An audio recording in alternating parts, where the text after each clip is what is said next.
하나님 말씀은 마가복음 6장 45절로 52절까지 말씀입니다. 마가복음 6장 45절로 52절까지 말씀입니다. 네, 말씀을 한 절씩 교독하고요. 마지막 절은 같이 읽도록 하겠습니다. 예수께서는 곧 제자들을 재촉하여 배를 태워 자기보다 먼저 건너편 벳세다로 가게 하시고 그동안에 무리를 헤쳐 보내셨다.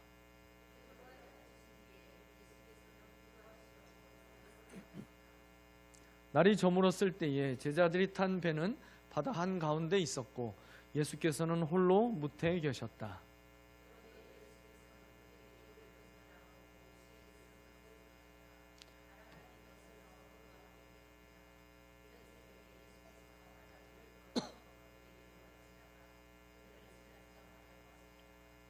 제자들은 예수께서 바다 위로 걸어오시는 것을 보고 유령으로 생각하고 소리쳤다.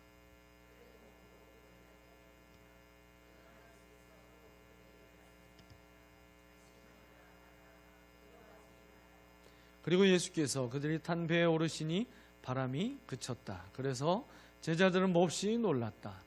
그들은 빵을 먹이신 기적을 깨닫지 못하고 마음이 무뎌져 있었다. 아멘. 네, 오늘 본문의 말씀으로 무뎌진 마음이라는 제목으로 말씀의 은혜를 함께 나누도록 하겠습니다. 오늘 본문은 성경에서 가장 유명한 오병이어의 기적 사건에 이어서 나오고 있는 말씀입니다. 오병이어의 기적 사건은 요즘 말로 하면 한마디로 대박 사건이죠. 대박 사건. 제자들은 그 오병이어의 기적 사건 이후에 아주 신이 났고 사람들은 예수님을 향해서 열광하고 아주 환호하는 분위기로 바뀌어졌습니다. 심지어는 이 오병이어의 기적을 경험한 사람들 가운데서 예수님을 왕으로 세우자고 하는 사람들도 나오게 됐어요. 그만큼 예수님의 인기가 절정에 오르게 되었습니다. 그런데요, 인기가 절정에 오른 예수님의 행동은 남달랐습니다. 제자들을 먼저 배에 태워서 이 갈릴리 호수 건너편으로 건너가게 했어요. 벳세다로 제자들을 먼저 보내셨습니다. 그리고요, 예수님께서 마지막까지 남아서 예수님을 만나기 위해서 몰려든 사람들을 이제 각자의 집으로 다 돌려보냈어요. 그러니까 제자들이 뒷마무리를 하고 뒷정리를 하고 간 것이 아니라 제자들은 먼저 보내고 예수님이 뒷정리를 다 하고 지금 가시는 거죠. 그리고 나서 산으로 올라가셔서 기도하셨다라고 성경은 말씀하죠. 근데 예수님이 제자들을 잠깐 동안 이제 서로 떨어져 있는 시간이었어요. 이제 그 시간 동안에 제자들에게 이제 한 가지 일이 발생하게 되죠. 제자들이 이제 배를 타고 갈릴리 바다를 건너가는데 날이 저물 때 바다 한가운데 있었다라고 그랬죠. 그런데 한밤중에 불어오는 이 돌풍으로 인해서 저들이 건너가지 못하고 벌써 반절이나 갔는데 그 나머지 반절을 더 이상 제대로 앞으로 전진을 하지 못하고 있는 거예요. 바람과 파도와 사투를 벌이게 됩니다. 말 그대로 사경을 헤매는 그 시간, 밤 사경 즈음에 이제 예수님께서 그렇게 정말 죽을 고생을 하고 있는 제자들의 모습을 보시고 어둠 속에서도 예수님은 그 제자들의 고난당한 위기에 처해 있는 제자들의 모습을 선명하게 보시고 제자들에게 한 걸음으로 찾아오시게 됩니다. 그런데 예수님께서 놀라운 신적 권위를 가지고 신적인 능력을 가지고 제자들에게 찾아오셨죠. 무리를 걸어서 찾아왔어요. 무리를 걸어서 찾아오시게 됩니다. 그런데 이러한 예수님의 모습을 보고 제자들이 뭐라고 소리쳤습니까? 유령이다, 귀신이다, 그렇게 소리치며 지금 저들이 겁에 질리게 돼요. 겁에 질렸어요. 그때 예수님께서 제자들을 향하여 또 말씀하시죠. 안심해라, 나야, 나. 왜 이렇게 호들갑이야, 나야. 두려워하지 말아라. 그렇게 안심시키고 나서 배에 올라타셨어요. 배에 올라타시자마자 바람이 그치고 잔잔해지게 됩니다. 제자들이 이제 환경이 잠잠해지니까 저들의 정신도 마음도 이제 잠잠해지고 제정신이 돌아왔어요. 그러면서 오늘 본문 52절에서 이 모든 상황을 다 지나가면서 제자들의 영적인 민낯이 어떠한가를 적나라하게 기록해 주고 있습니다. 그것이 52절 말씀이에요. 52절에 그들은 빵을 먹이신 기적을 깨닫지 못하고 마음이 무뎌져 있었다. 마음이 어떻게 있었다고요? 무뎌져 있었다. 마음이 무뎌져 있었다라는 것. 이걸 개역 개정에서는요, 개역 성경에서는 마음이 둔하여졌다 그렇게 기록하고 있어요. 마음이 둔하다, 마음이 무뎌졌다. 여러분, 이것의 의미는 저들이 지금 계속해서 주님과 동행하고 있지만 예수님이 어떤 분인지를 여전히 깨닫지 못하고 있다라는 거예요. 어떻게 이럴 수가 있을까요? 제자들은 지금 예수님과 무려 3년이나 동고동락을 하고 있었어요. 그렇게 예수님과 함께 먹고 같이 잠을 자고 힘들고 어려운 일, 즐거운 일, 모든 일들을 함께 다 겪으면서 예수님과 함께 지내고 있는데 자기들이 그렇게 믿고 따르는 예수님이 어떤 분인지 여전히 눈치채지 못하고 있는 이 둔한 마음, 무뎌진 마음을 가지고 있었다라는 거죠.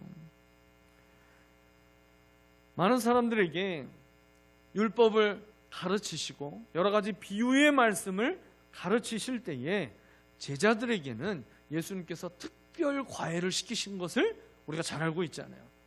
제자들만 따로 있을 때에 그 비유의 뜻을 풀이해 주신 것들이 여러 군데 기록되고 있어요. 그런 제자들입니다. 그리고 기적과 이적을 가장 가까이에서 경험했던 사람들이 제자들이었어요. 그리고 심지어 다른 사람들에게는 없는 특별한 경험도 있었잖아요. 그게 뭐예요? 귀신을 억누르는 권능도 예수님이 제자들에게 주셨어요. 그리고 예수님의 이름으로 저들이 또 병든 자들을 고치는, 여러분, 이러한 이 기적을 실습까지 해봤던 사람들이 주님의 제자들 아니었습니까? 그럼에도 불구하고 주님이 어떤 분인지를 여전히 파악하지 못하고 있는 제자들의 모습을 한마디로 표현하고 있는 것이 마음이 무뎌져 있다, 그 말이었어요. 언제까지 제자들이 이렇게 마음이 무뎌져 있었는지 아시나요? 마가복음을 쭉 한번 보면요, 제자들이 놀랍게도 마가복음 16장까지 마음이 무뎌져 있습니다. 마가복음 16장은요, 예수님이 부활하시고 나서 제자들을 만나는 장면이 나와요. 그것이 마가복음 16장 14절인데요 말씀에 이렇게 기록됐어요. 그 뒤에 11제자가 음식을 먹을 때 예수께서 그들에게 나타나셔서 그들이 믿음이 없고 마음이 무딘 것을 꾸짖으셨다. 계속 마음이 지금 무뎌져 있는 거예요. 예수님이 부활하셨음에도 불구하고, 부활하신 예수님을 만났음에도 불구하고 여전히 그 예수님의 부활을 믿지 못하고 있는 무뎌진 마음이 참 오래도 지속되고 있었다는 것이죠. 여러분, 주님이 오죽 답답했으면 꾸짖으셨을까요?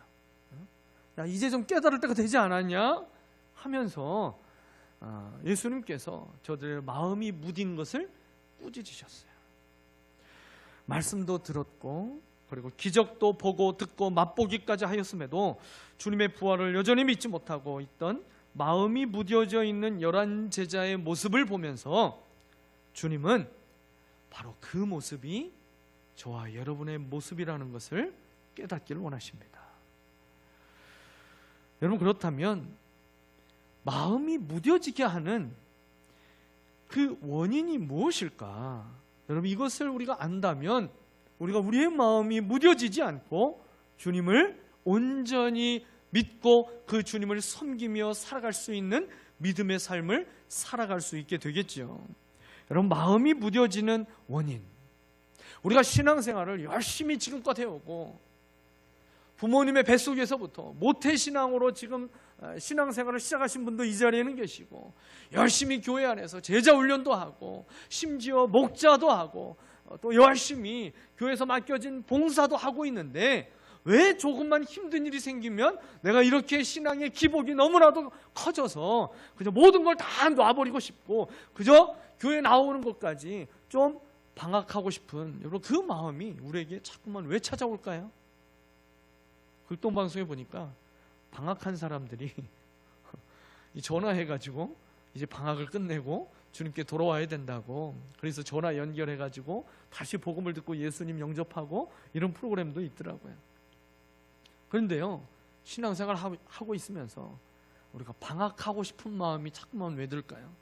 주님이 어떤 분인지를 우리가 제대로 알지 못하고 그 주님을 제대로 만나지 못하면 마음이 무뎌져 있기 때문에 사역은 많이 하는데 열심히 봉사는 하고 신앙생활에 연수는 많은데 늘 공허한 거예요. 늘 지쳐 있는 거예요. 우리의 마음이 무뎌지는 원인이 뭐가 되겠습니까?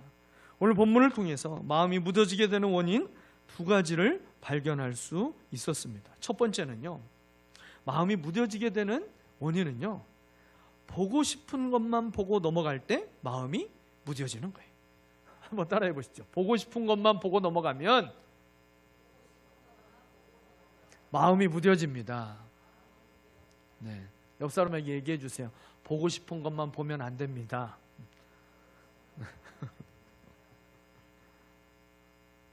참 고치기 어려운 병이죠. 사실은 이게 우리가 오병이어를 통해서 제자들이 본 것은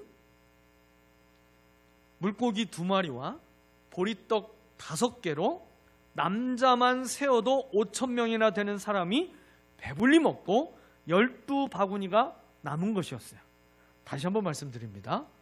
여러분 제 얘기를 듣고 그게 뭐가 문제예요? 라고 생각되면 그분도 마음이 지금 무뎌진 상태인 거예요. 다시 한번 제가 말씀드립니다. 오병이어를 통해서 제자들이 본 것은 물고기 2마리와 보리떡 5개로 남자만 세어도 5,000명이나 되는 사람들이 배불리 먹고 12바구니가 남은 것이었어요. 이게 제자들이 본 것이었습니다.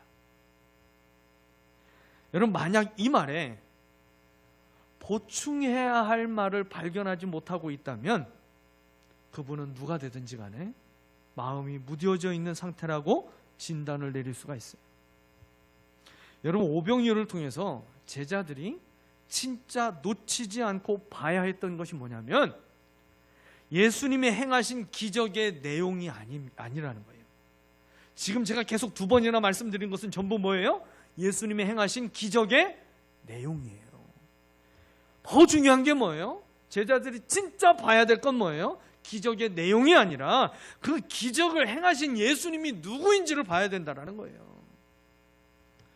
오병이어를 통해서 주님은 자신이 바로 하나님의 아들이심을 증명해 보이고 계셨는데 제자들은 그런 예수님은 보지 못하고 예수님이 행하신 기적만 보고 있었기 때문에 마음이 무뎌져 있었다는 거예요. 여러분 이 차이가 느껴지시나요?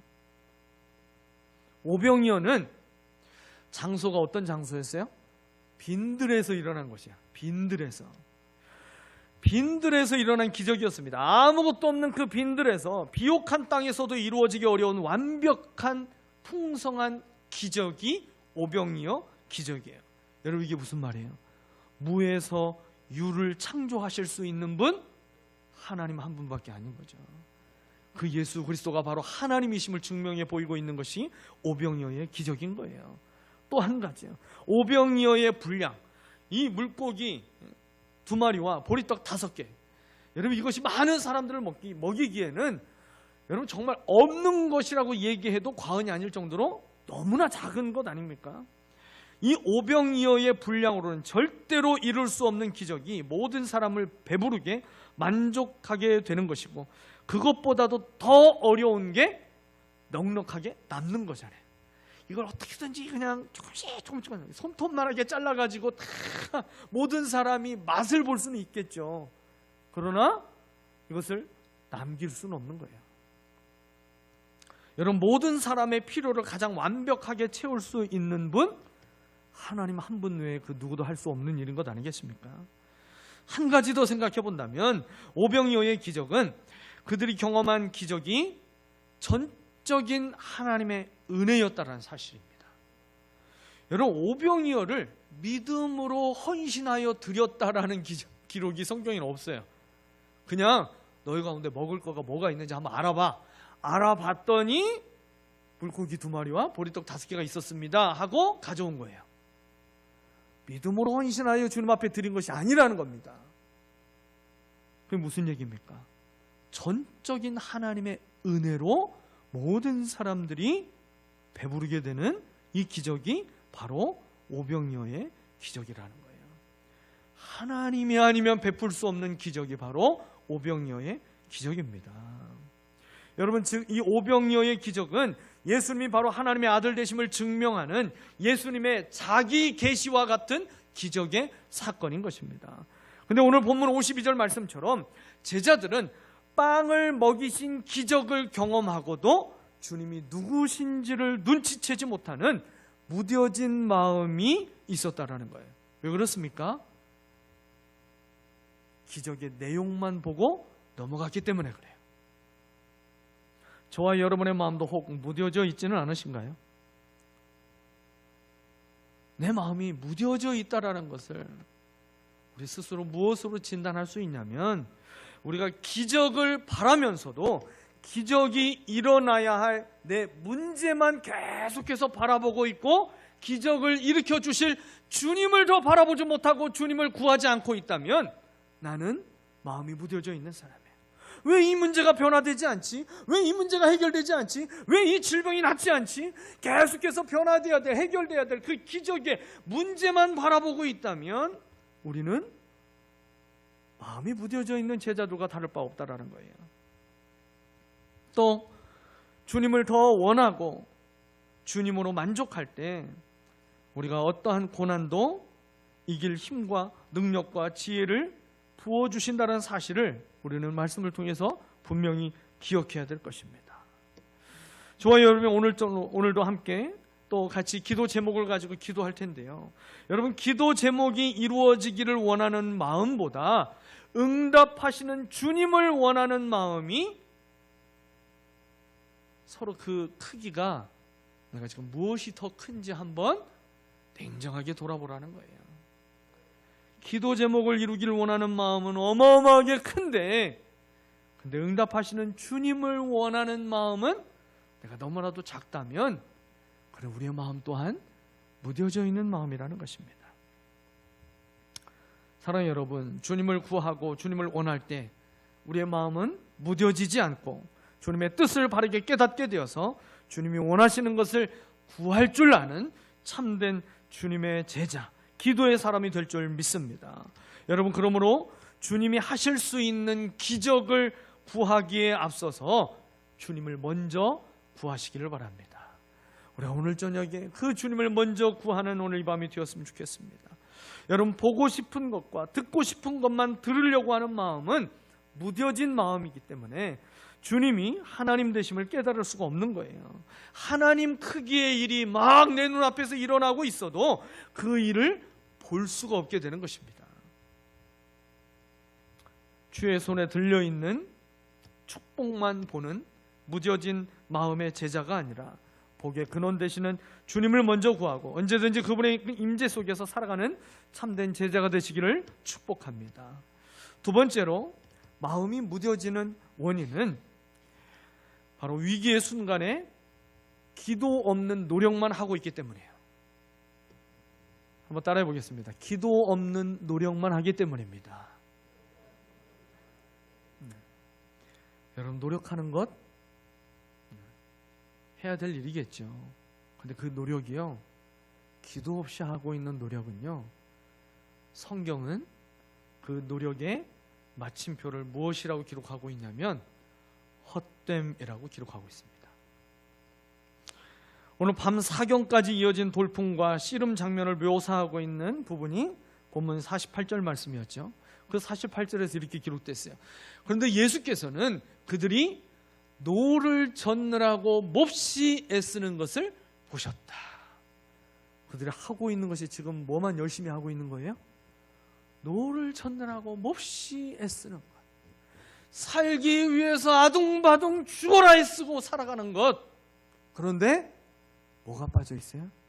기도가 빠져 있어요. 주님의 이름을 구하며 주님께 도움을 구하고, 주님 어디 계십니까? 우리가 지금 다 죽게 되어 있는데 주님 어디 계십니까? 주님을 구해야 될 거 아니에요. 그 주님의 이름을 구하고 있는 것이 어디에도 기록되어 있지 않고 있어요.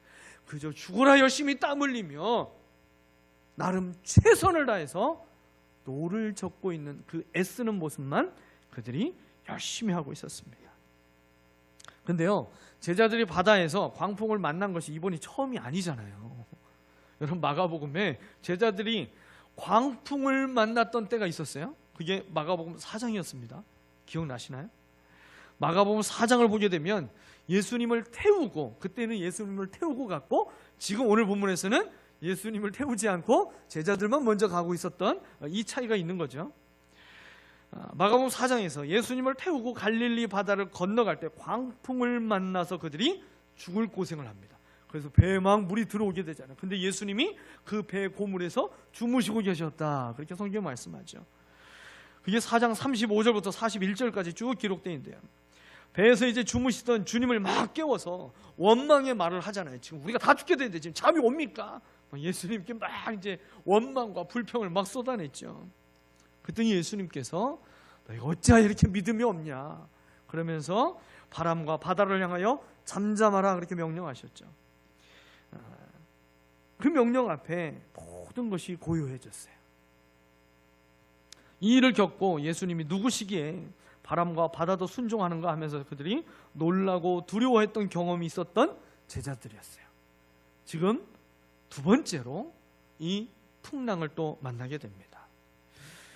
그때와 비슷하게 이제 돌풍을 만나서 또 죽게 될 상황이 되었는데, 그렇다면 그때의 기억을 떠올려서 그 중에 한 명이라도 예수님의 이름을 부르며 기도하면 이 돌풍도 우리에게 잠잠케 되는 하나님의 은혜를 우리에게 또 주실 거야. 기적의 그 기억을 가지고 좀 그 예수님의 이름을 부르며 기도할 것을 한 명이라도 제안을 해야 되는데 아무도 제안하지 않았어요. 오늘 성경은 그들이 노를 젓느라 몹시 애쓰는 것, 그것만 보이고 있다라고 성경이 분명히 기록하고 있죠. 제자들에게 주님은 분명 그 애쓰는 제자들의 모습을 주님이 멀리서 보시고 제자들에게 찾아오셨잖아요. 근데요, 오늘 본문에서 참 이상한 말씀이 기록되고 있어요. 그렇게 제자들에게 왔으면 제자들에게 가까이 왔을 때 예수님이 얘들아 걱정하지 마, 내가 왔어, 좀 이래야 되잖아요. 근데 모른 척 하면서 그냥 지나쳐 가시려고 하셨어요. 못 본 척 하면서 그냥 예수님이 지나쳐 가시려고 그랬어요. 참 예수님의 반응이 왜 그러셨을까? 여러분, 물에 빠진 사람을 구하려면 어떻게 해야 돼요? 물에 빠진 사람이 막 허우적거리면서 막 살려달라고 발버둥 치고 있을 때는 내버려둬야 돼요. 아무리 수영을 잘한 사람이어도 그런 사람은 내버려둬서 물을 한 두세 번 먹게 만들잖아요. 그러면서 몸에 기운이 다 빠져서 이제 머리만 잡고 끌고 와도 끌려 나올 만큼 좀 기운이 빠져야 끌고 나올 수가 있어요. 예수님이 뭐 힘이 부족해서 그런 건 아니겠지만 예수님에게 있어서 지금 이 제자들의 모습은 자기들의 힘과 노력으로 위기를 벗어나려고 하는 그 모습만 지금 보여주고 있는 거예요.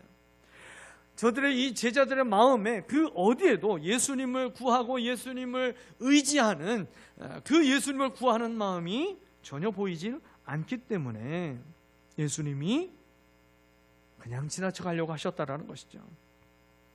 예수님은요, 어디를 가든지 예수님을 향한 그 믿음의 고백이 있고, 그리고 예수님을 향한 그 믿음의 터치가 있었던 자리에 예수님은 늘 멈춰 서셨어요. 그래서 그곳에서 구원의 역사를 베풀어 주셨던 분이 예수님이셨죠. 근데 오늘 제자들에게는 그렇게 고통 가운데, 위기 가운데 있는 제자들을 쓱 보고 지나쳐가고 있었어요. 믿음이 보이지 않기 때문이죠. 무뎌져 있는 그 마음으로는 주님의 발걸음을 멈추게 할 수 없다라는 거예요. 여러분, 마음이 무뎌진 사람은요, 주님이 내 눈에 안 보이면 주님도 나를 못 보고 있을 거라고 생각합니다. 다시 한번 말씀드립니다. 마음이 무뎌진 사람은요, 주님이 내 눈에 안 보이니까 주님도 나를 바라보지 않고 있다라고 생각해요. 그래서 다른 사람에게는 살아계신 하나님일지 몰라도 나에게는 죽어있는 하나님인 것처럼 공평하신 하나님이라는 그 고백이 내 입에서 나오질 못하고 있는 거예요. 여러분, 돌풍을 만나서 누구에게도 도움을 청할 수 없는 그 밤 사경의 시간에 제자들의 모습을 보시고 누구도 접근할 수 없었던 그 바다 위를 걸어서 찾아오실 수 있는 분, 그분은 주님밖에 없다는 사실을 우리는 기억해야 됩니다. 인생의 위기를 만날 때마다 찾아오신 주님을 만나게 되시기를 축복합니다. 여러분, 그렇다면 주님이 찾아오시는 인생이 어떻게 가능할까요? 사실 주님은 우리에게 찾아오시는 분이 아니에요. 하나님의 자녀들에게는요, 언제든지 항상 함께 하시는 분이죠. 우리와 함께 하시기 때문에 그분이 찾아오신다라고 이야기하는 것보다는 함께 하시는 그 주님을 발견하는 것이라고 말해야 더 정확한 표현이 될 것입니다. 항상 함께 하시는 주님을 경험하는 길은 믿음으로 주님의 이름을 부를 때 가능하게 되는 거예요. 여러분, 기도 없이 하는 모든 노력은 다 헛된 것입니다. 기도하며 주님의 도우심을 힘입어 나아갈 때에 여러분, 삶의 문제를 간증으로 바꿔주시는 주님을 경험하게 될 줄 믿습니다. 날마다 내 안에서 성령께서 임재하셔서 그분이 나를 다스리실 때에 우리는 하나님의 역사에 언제든지 동참할 수 있게 되는 것입니다. 주님과 멀어질수록 우리의 심령은 굳어질 수밖에 없는 거예요. 무뎌진 마음이 되어서 하나님께 쓰임받을 수 없게 되는 것입니다. 여러분, 따뜻한 불 가까운 데 있어야만 모든 것이 다 부드러워지고 말랑말랑해지잖아요. 그래야만 어떤 형태로도 다 그 모양이 변형이 되어서 쓰임새가 많은 사람이 되게 되는 거예요. 그런데요, 그 불과 점점 멀어지게 되면 차가운 세상 속에서 탁탁하게 굳어버리는 거예요. 하나님이 원하실 때에, 하나님이 원하시는 장소에서, 하나님이 원하시는 방법대로 쓰임받기 어려워진다라는 거예요. 그러면 그 주님과 날마다 우리는 가까워야 되는 것입니다. 마지막으로 오늘 본문에서 우리에게 본을 보이신 예수님의 모습을 소개하고 말씀을 마치도록 하겠습니다. 여러분, 육신을 입고 이 땅에 오신 이 완전한 인간으로 오신 예수님이기 때문에 예수님의 마음도 무뎌지지 않기 위해서 예수님이 정말 부단히 애쓰신 모습을 오늘 본문에서도 두 가지를 볼 수가 있어요. 하나는 사람들의 인정과 인기를 쫓아가지 않으셨다는 거예요. 오병이어의 기적을 행한 이후에 예수님을 왕으로까지 삼으려고 하는 사람들의 분위기가 만들어졌잖아요. 그곳에 있으면 예수님은 말만 하면 되는 거예요. 어깨가 아프네? 그러면 어깨를 주무르기 위해서 수만 사람들이 달려올 거예요. 뭐가 더 필요한데? 난 여기에 뭐가 있었으면 좋겠는데? 그러면요, 예수님께 정말 자신의 모든 것을 막 내어서라도 예수님을 그렇게 섬기려고 하는 사람들이 많이 생겼을 거예요. 예수님은 사람들의 인정과 인기를 쫓지 않으셨습니다. 사람들의 인기와 인정을 쫓으면 마음이 무뎌질 수 있기 때문에 오병이어의 기적을 맛봤던 수많은 사람들의 그 인기를 주님은 뒤로 하고 곧바로 제자들로 우쭐대지 않도록 그 자리에서 더 머물고 싶어하는 그 제자들의 마음을 아시기 때문에 오병이어 기적의 뒤풀이도 하지도 않고 곧바로 이 벳세다로 건너가라고 명하시고 자리를 뜨게 만드셨던 것이죠. 여러분, 제자는 사람들의 인기와 인정을 먹고 사는 존재가 아니라는 것을 주님이 몸소 보여주신 것입니다. 인기와 인정을 쫓는 것이 아니라 하나님의 뜻을 쫓아가는 자가 바로 주님의 참된 제자임을 믿으시기를 바랍니다. 또 한 가지 발견할 수 있는 것이 뭐냐면 바로 예수님에게서 절대적인 기도 생활이 있었다라는 거죠. 문제 앞에서 기도하는 것 누구나 할 수 있는 일입니다. 인생의 위기의 문제를 만났을 때, 힘들고 어려울 때 기도하는 것 누구나 할 수 있는 거예요. 그러나 문제가 기적적으로 해결되었을 때에도 동일하게 기도를 중요하게 여기고 간절하게 하는 것, 아무나 할 수 있는 것이 아니죠. 예수님은 매 순간 선악과를 따먹게 했던, 그리고 광야에서 예수님을 유혹했던 이 마귀의 유혹을 물리칠 수 있는 영적 민감성이 무뎌지면 안 되셨기 때문에 더더욱 힘쓰신 것이 바로 이 절대적인 기도 생활이셨어요. 여러분, 그래서 제자들을 먼저 배에 태워 보내고 사람들을 다 집으로 돌려보내고 예수님이 어디로 가셨어요? 산으로 가셨습니다. 산으로 가셨는데 오늘 본문은 정확하게 산에 올라가신 목적을 기록하고 있어요. 기도하시기 위해서 산에 올라가셨다. 기도를 중요하게 여기는 사람을 하나님도 중요한 사역에 쓰시는 것입니다. 기도를 절대적인 것으로 여기는 사람에게 하나님은 절대적인 은혜를 보게 하시는 것입니다.